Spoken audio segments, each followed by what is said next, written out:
Hello again, everybody. My name is John D Healy. People know me because I got this book out, and that's what I'll start. You can buy it on Amazon. It's also on audio if you don't like to read it. Okay, adult content included.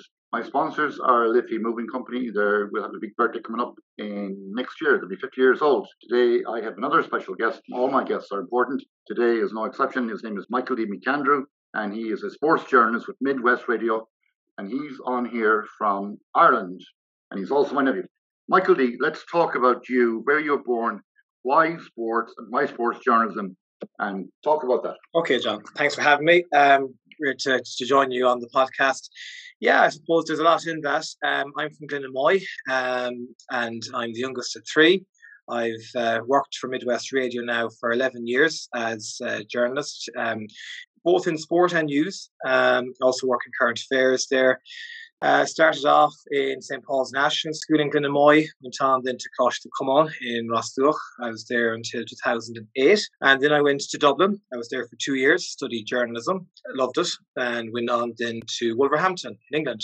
And there I studied broadcast journalism. So I kind of focused more on the broadcast side of the thing when I went to England.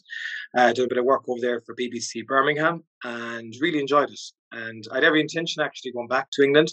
I was offered an internship with the Birmingham Mail, and that was my intention when I graduated. But I just started in Midwest on a Sunday, and Nugent gave me a call and brought me in, and I liked the work.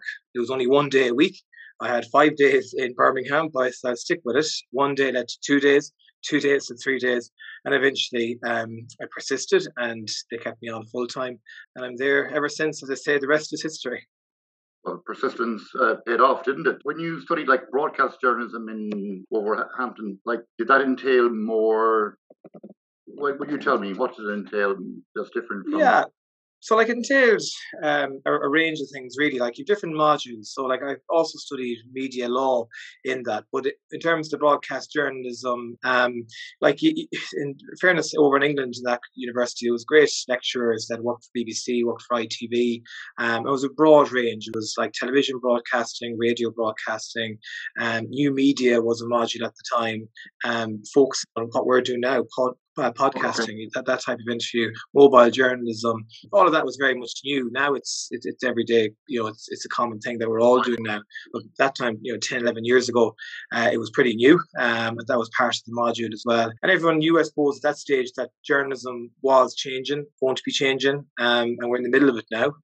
Everyone's a journalist nowadays, and you just have to be different. You have to be quick. You have to be fast because news is always changing. And in particular, in the modern day, everyone has a smartphone, everyone has a camera phone, and you just have to make sure that the media organization you're working for has to be trusted, because people, not to quote a former US president, but there's a lot of fake news out there. So you have to be on the ball, and you have to be a trusted voice, really. Truthful is the word, I guess. Yeah, the trust is. I get that totally, and that's the problem we have here in America. Is people look at one TV station and they say no, and say the other one is. So it's like we only have two choices if you think about it. And as Christy Moore says, one of my favorite singers, despite all of the languages in the world, people can't communicate. But let's get back to you in particular. What age do you have a passion to be a broadcaster, to be a sports person? I think from a young age, really, I always wanted to work in journalism per se. I think when I was younger, it was more investigative journalism I was interested in. I also had interest in sport. Sport was always there, but I wasn't so sure it was going to be sports journalism I wanted to do. It was more so, I really loved politics. I think a lot of that came from my late grandmother, Bridget. My mother, by the way. Your mother, yeah, like grew up in the house. Right. Politics were always on. Especially English politics. Yeah, English politics in particular. And I think when you're 6 or 7 and you're just there listening, this is going to have an impact. But sport was always on as well. So sport and politics were always a big part of it. But there was something about journalism that I just wanted. And even when I was in secondary school, it just that was a thing for me. I just felt there was a lot going on in Ireland. Like say when you were growing up as a teenager, of course, we had all the Charlie Haughey era. We had the peace, Good Friday Agreement, and the IRA and the British and everything happening. there was bank robberies, there was a lot going on, there was a lot of bombings going on, like a lot of stuff going on. So that'll bring me on to actually the football end of it. We say Croke Park, where the big games are played. Big game coming up now in July, the All-Ireland football final, which is the Super Bowl for my USA listeners here. So Croke Park, what capacity is that stadium, do you know? 82,000. So I was just there last Sunday, actually, for Mayo and Kerry in the semi-final. Almost that capacity was 77,000, so it wasn't far off the 82. And it was great to see it, John, because for so long, like I can remember doing the COVID Ireland final about 2 years ago. No one there, just the media. It was pure empty. You'd hear more noise in a confessional box. You know, it was pure quiet. It was just strange. So it's great to have the crowd back, great to have the atmosphere back. Because at the end of the day, the GAA is nothing without its supporters. It's volunteer-led, volunteer-based, and you need the crowd, you need the passion, the noise. And, you know, Croke Park, any of your listeners or viewers there, you know, if you come on a trip to Ireland, do the tour. It's a great tour, Croke Park. That's good to know. It's well worth it. Speaking of confessional box, it's been a long time since I've been in a confessional box. Going back again to Croke Park, it was named after a bishop in Dublin. I think it was originally bought for about $5,000, but that's the GAA, whoever started. The stands, the Hogan stand, I believe is named after a guy from Tipperary, Michael Hogan, and he was the guy that died when the Sunday, Bloody Sunday, when the British came in with their armed tanks. Tanks and guns, yeah. And tanks and guns, and they murdered 14 people. And then the Hill 16 is named after the Easter Rising of Hill 16, which happened in Dublin. And a lot of rubble was thrown over on that side near the railroad tracks. But it is an impressive stadium, without a doubt. And I'm sure it's something for you to be, I guess you're up in a high crow's nest, is it? Yeah, we're in the Hogan stand, level 7 in the Hogan stand. And, wow, okay. And the view is spectacular. It really is compared to, like, some grounds are great around the country. Right. They're nice and tight and compact. But Croke Park is just spectacular. You're level 7.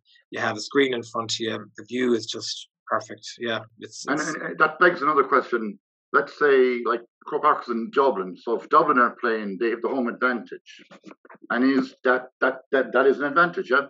Well, if you're talking to a Dublin person, they'll say technically it's not their home stadium. Their home stadium will be Parnell Park, but realistically, in every man's language, that's where they play their games. Right, but you could also argue that Mayo have been there probably more often than anyone over the last number of years because due to our success. Well, believe you, we'll get to that one. That's for sure. I'm going to go back to one of my favorite games, which was in 1989, right? And you probably weren't even born then. I was born in 1990. Okay.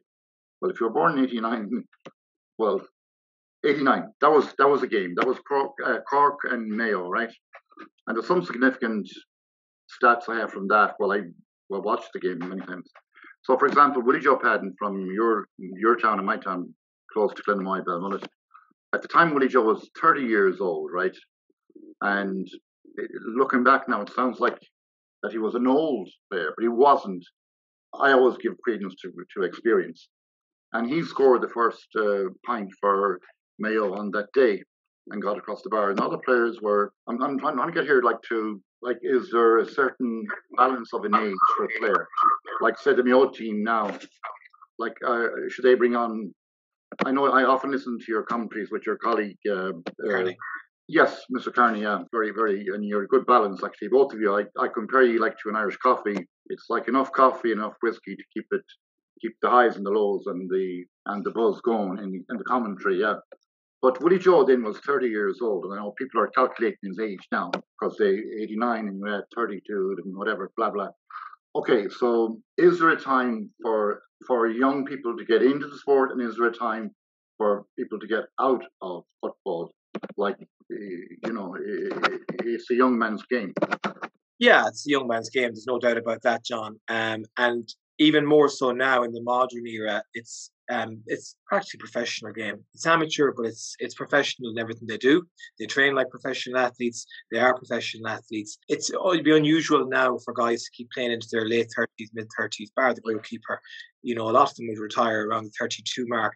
But even that, it's just huge demands. There's huge demands now for players playing at the top level. Like you see guys making it through a younger age, 18, 19, 20. Right. But the commitment is absolutely insurmountable, really. And you have to ask the question, where is it going to go? Because if you look at a lot of the Mayo players will be based in Dublin. A good few of them will be either students or working in Dublin. Right. They have to commute down to about 2-3 nights a week.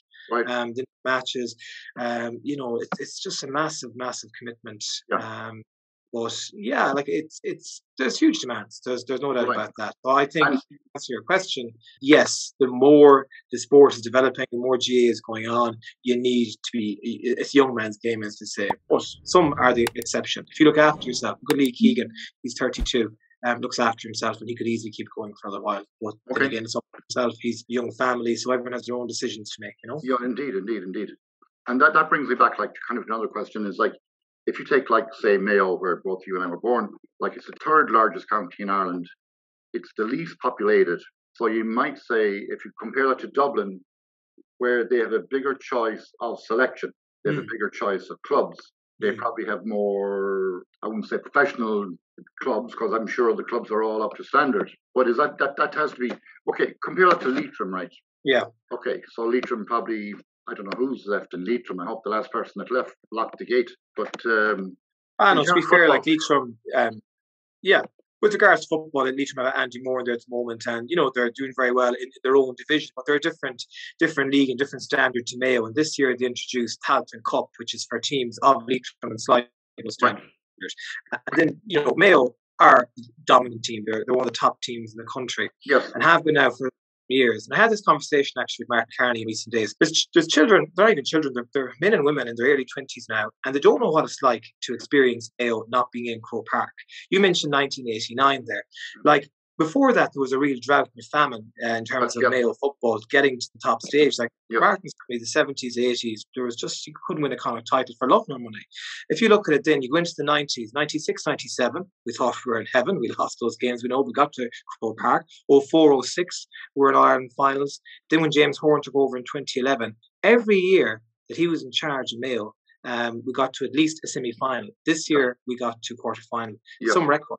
We got to All-Ireland finals in 12 and 13, 16, 17, and again then in 20 and 21. Like, it's quite remarkable for a county to have, contested on the top stage in so many finals. There's no one else that has that record. Even Dublin, who have won so much, but to contest the amount of finals that Mayo have is quite remarkable. And you'd even say remarkable, but they've missed the elusive. No, I totally agree with that. I'm 100% agree with that. And I've often heard say that the Mayo supporters are the best supporters in the world, probably, because we accept when we lose, and the team that they play well, they lose. The team that wins, and they lose kind of graciously, if that's the right word to say. Yeah. But getting back to something else that you mentioned there, and this is kind of the myth again, and the curse, right? And I'm not talking about drink.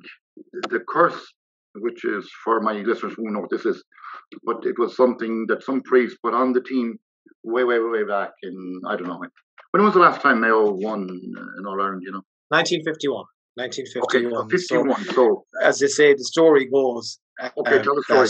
Apparently, this is all apparently that when they're coming down and celebrating, that they overtook a funeral cortege, and the priest then put the curse on them that you'll never win in Ireland till every member is deceased. Take that for what you will, a pinch of salt if you like. Some believe it, some don't. And I know the people who were there, and the last remaining people who were there, the players, that they said it never happened. So the myth of the curse thing, I think it was in Swinford, the priest put the curse on, and it's like gossip, it's like rumor. It is what it is. But I, as an atheist, I don't believe in that. Okay. Anyways, I don't go to mass, and I haven't been to confessional box in a long time. But thank you for reminding me of the confessional box. Now let's move on here.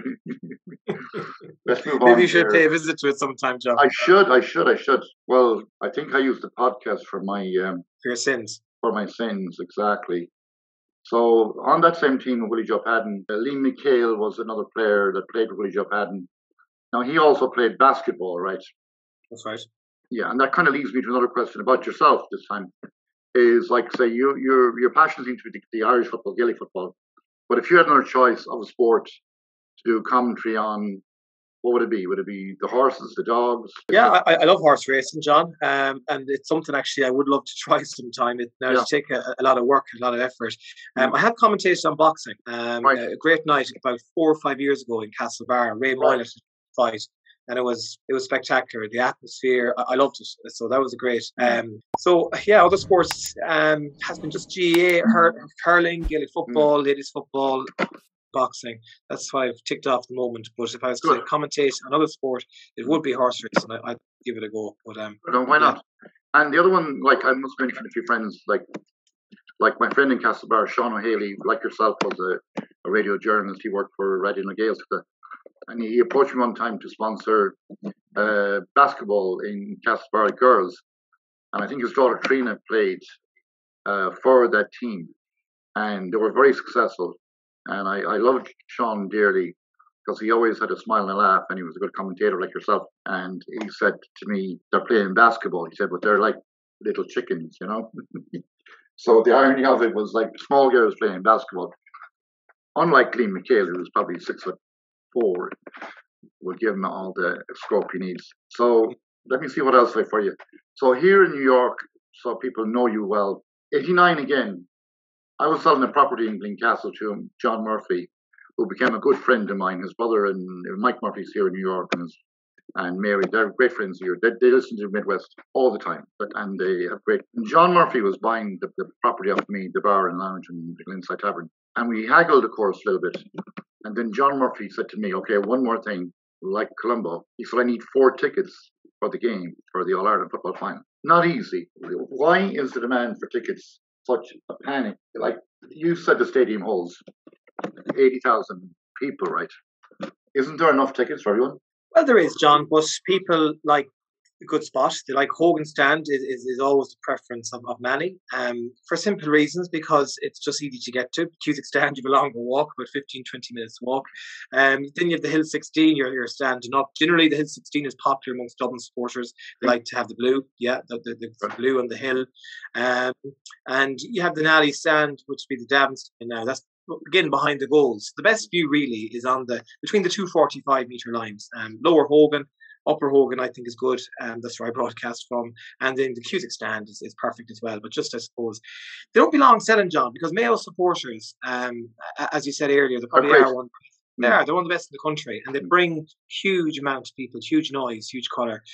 Dublin supporters, when it comes to business end as well, they snap up the tickets. They have population, and like Dublin, Kerry now is to be final with a big crowd, and Galway and Derry. The northern teams tend to always bring a lot as well. Like Armagh now last week brought great colour, great passion. I say that about 40,000 people down from Armagh. They had fireworks, they had everything. It was great atmosphere, you know. And getting back to like last year, Tyrone won last year. They beat Mayo, and 2 of my friends up here in Hughes are James Moran and Brian Moran, big Mayo supporters, and the bartender is from Tyrone.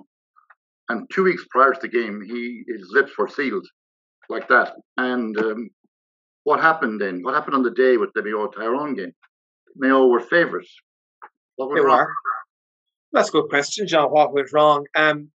I suppose it's the one really of all the foreign finals Mayo have lost. It's the one I think that's the hardest to take, because that was the one we should have beaten Tyrone. You know, we were the better team.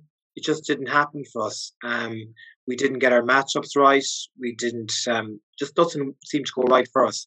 We done all that hard work. We stopped the mighty Dubs, one of the so-called best teams in the history. In recent. You know, it just didn't happen for Mayo on that day. And this year, then we saw.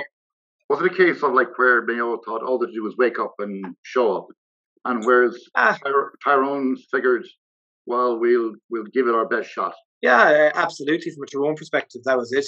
Give it our best shot. You know, with Mayo, I suppose when you've lost so many All-Ireland finals as well, and if things aren't going right, doubts start to creep into your mind as well.